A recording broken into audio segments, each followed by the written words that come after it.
Students, before we move ahead with today's video, quickly take out your papers and pen because what we are going to study today will be used everywhere.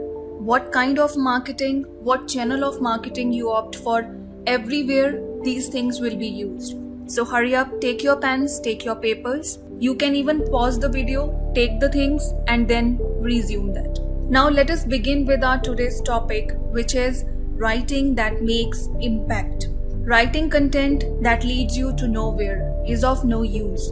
So therefore, always focus on writing that brings result.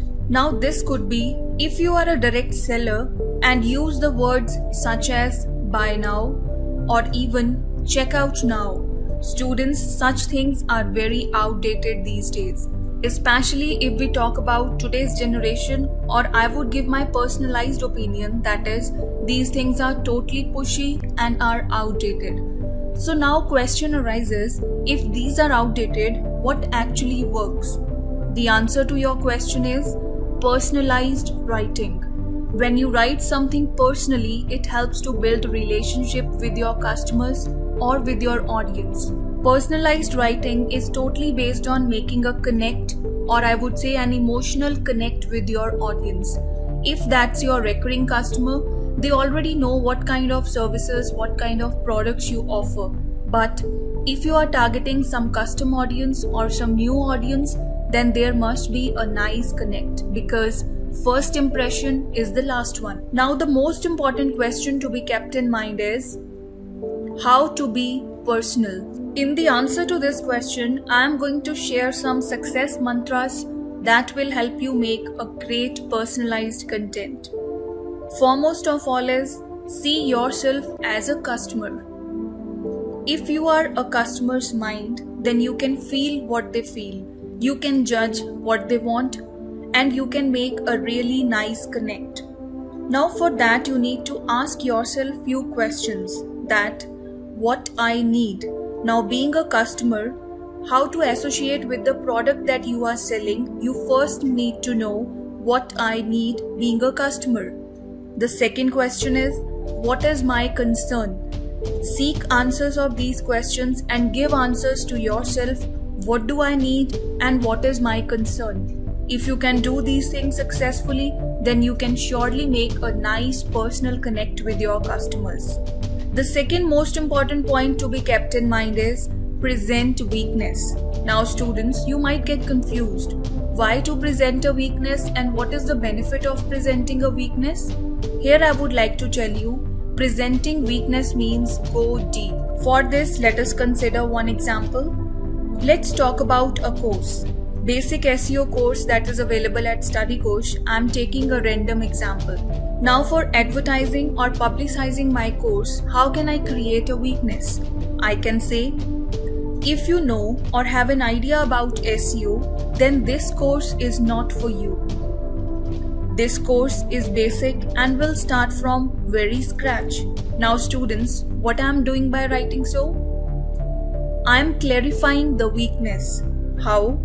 The freshers who are seeking for the basic SEO course will get an idea that this course is basic and I am going to learn from very scratch. So this is for me.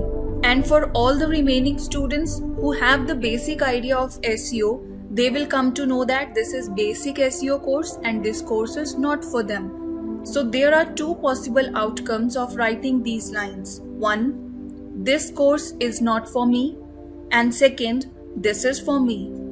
So students, freshers will say this is for me and the intermediate or advanced level students will say this is not for me. What I'm trying to do is I'm simply being honest.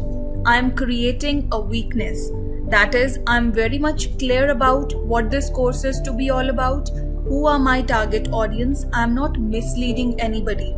So therefore you need to present your weakness in such a way that reveals your honesty. Include images. Now students, you must know that in order to start building relationship with your customers, you must include images of you. Now here in this course, we have taken up the random images in order to just create interest in the video. If I started writing a plain text, would that be interesting? The answer is no. Here I am using some different images, some different animations so that you are engaged in the content. But when it comes to publicizing your product, selling your product, creating advertisement content, then you must put an image of yours. Why so? Because picture gets more clicks than plain text. It is proven that all the advertisements that have images or pictures of the seller, for example, if I talk about a service, talk about something online, talk about a cookbook or a recipe selling book, then picture gets more clicks as compared to plain text. Not only adding pictures, but I would say add your experience. Make sure that you use emotions. Your experience added with emotions makes out a beautiful story. Tell a story in a beautiful manner. For example, answer the questions: how did you go? What were the hurdles? How you got the solutions? Feel the emotion and make a deeper relation with your audience. So students, this was all about for today. We have learned to write what makes an impact. So therefore, keep all these things in mind. Be personalized. See yourself as the customer. Answer questions to yourself being a customer. And yes, you are a winner. See you in the next class.